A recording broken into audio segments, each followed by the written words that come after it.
Har du hørt om NAVs nye regel, som træder i kraft fra juli 2026?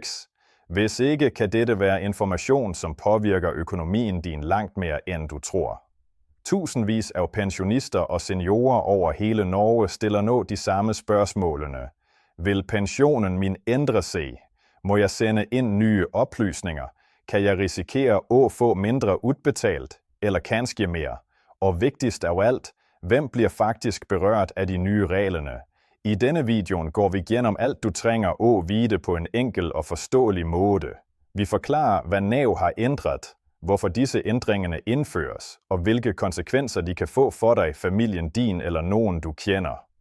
Mange nordmænd er ikke klar over detaljerne endnu, og netop derfor er det vigtigt at sætte sig ind i hvad, som sker før reglerne træder i kraft. Vi skal også se nærmere på, hvilke grupper, som kan blive mest påvirket, hvilke frister du bør være opmærksom på, og hvilke tiltag du eventuelt bør vurdere for at undgå ubehagelige overraskelser.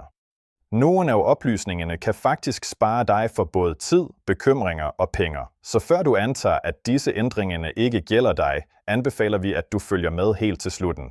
Informationen, vi deler i dag, kan være afgørende for, hvordan du planlægger økonomien din i tiden fremover. Hvis du sætter pris på opdateringer, som holder dig informeret og hjælper dig at tage gode valg, tryk på like-knappen nu. Det hjælper kanalen enormt og sørger for, at flere pensionister og seniorer får med se denne vigtige informationen.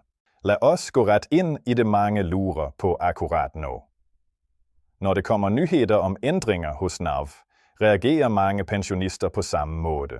Nogen bliver bekymret, andre bliver usikre, og mange spørger sig, om ændringerne faktisk vil påvirke deres egen hverdag. Det er en helt naturlig reaktion. For et af mange år i arbejdslivet er pensionen for de fleste den vigtigste indtægtskilden, og selv små justeringer i regler, beregninger eller rapporteringskrav kan få betydning for økonomien. Derfor er det vigtigt at forstå, at når NAV indfører nye rutiner eller opdaterer eksisterende ordninger, handler det ikke nødvendigvis om, at nogen skal få mindre udbetalt. Ofte handler det om at tilpasse systemer, forenkle processer eller sørge for, at udbetalingerne bliver mere præcise. Ligevel er det netop i slike perioder, at misforståelser opstår. Rygter begynder at sprede sig. Enkelte overskrifter skaber frygt, og mange sidder igen med flere spørgsmål end svar. Tænk dig, at du er pensionist og har planlagt økonomien din nøje. Du ved omtrent hvad, som kommer ind hver måned. Regningene er beregnet. Hverdagen er stabil. Så hører du pludselig om en ny regel. Det første spørgsmål, som dukker op, er ofte ganske enkelt. Gælder dette mig? Deretter kommer de mere detaljerede spørgsmålene. Må jeg gøre noget? Må jeg sende ind dokumentation? Kommer udbetalingene til at ændre sig? Hvad sker der, som jeg ikke følger med? Dette er spørgsmål, som mange nordmænd stiller sig hver eneste gang, det sker ændringer i offentlige ordninger. Og det er netop derfor, information er så vigtig. Jo tidligere man sætter sig ind i, hvad som sker, desto enklere bliver det at undgå overraskelser. For mange seniorer handler økonomisk tryghed om forudsigbarhed. Man ønsker at vide, hvad som kommer ind på konto hver måned. Man ønsker at kunne planlægge ferier, hjælpe barn og barnebarn, når det er muligt, og håndtere uforudsete udgifter uden unødvendig stress. Derfor bliver enhver ændring, som involverer NAV, fulgt med stor interesse. En anden ting, som ofte bliver overset, er, hvor forskellig situationen kan være fra person til person. To pensionister kan have helt ulike økonomiske forhold, selv om de modtager ydelser fra samme system. Nogen har tillægspension, andre har indtægter fra sparing eller investeringer. Nogen bor alene, mens andre deler udgifterne med en partner. Derfor kan konsekvenserne af ændringer opleves ulikt. Det er også vigtigt at huske, at regelændringer sjældent handler om én enkelt gruppe. Ofte berører de flere kategorier mennesker samtidig. Alderspensionister, uføre, efterladte og personer, som modtager andre ydelser, kan alle blive påvirket på ulike måder. Netop derfor er det så vigtigt at læse information nøje og ikke trække konklusioner baseret på overskrifter alene. Mange eksperter anbefaler, at pensionister jævnligt tjekker information fra offentlige myndigheder. Ikke fordi det nødvendigvis sker store ændringer hele tiden, men fordi kundskab giver tryghed. Når man ved, hvad som gælder, bliver det enklere at tage gode beslutninger. Usikkerhed opstår ofte, når man mangler information. Lad os også snakke om en anden udfordring, som mange ældre møder. Det digitale samfundet udvikler sig raskt. Stadig flere tjenester flyttes over på net. Brev erstattes af digitale meldinger. Søgnader sendes elektronisk. Oplysninger opdateres digitalt. For mange fungerer dette helt fint, men for andre kan det føles overvældende. Derfor er det vigtigt at være opmærksom på, hvordan information fra NAV kommuniceres. Dersom det kommer nye krav eller nye rutiner, bør man sørge for, at man faktisk modtager og læser meldingene, som sendes ud. Mange har oplevet at overse vigtige varsler ret og slet, fordi de ikke tjekkede sine digitale meldinger regelmæssigt. Et andet tema, som ofte dukker op, når nye regler indføres, er spørgsmålet om fejludbetalinger. Dette er noget, mange er bekymret for. Ingen ønsker at modtage penge, de ikke har krav på, for så at måtte betale dem tilbage senere.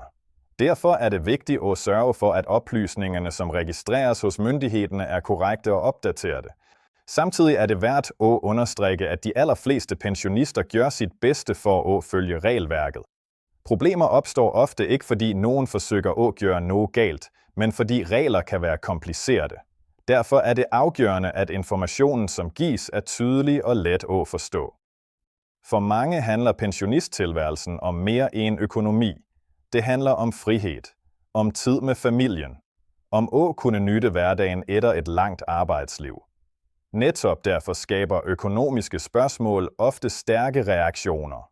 Ingen ønsker at føle, at fremtiden er usikker. Det er også interessant at se, hvordan forskellige generationer forholder sig til økonomiske ændringer. Dagens seniorer har oplevet perioder med høj inflation, økonomiske kriser og store samfundsændringer. Mange har udviklet en imponerende evne til at planlægge og tilpasse sig. Samtidig betyder ikke erfaring, at man ikke kan føle usikkerhed, når nye regler introduceres. Et godt råd er at fokusere på fakta frem for spekulationer. Når nyheder om regelændringer dukker op, spreder det sig ofte mange teorier. Enkelte hævder, at alle vil tabe penge. Andre siger, at ingen bliver påvirket. Sandheden ligger som regel et sted imellem. Derfor er det vigtigt at vente på konkret information, før man trækker konklusioner. Noget, som også skaber tryghed, er at have oversigt over egen økonomi. Mange økonomiske rådgivere anbefaler, at pensionister med jævne mellemrum går gennem indtægter, udgifter og eventuelle sparemidler.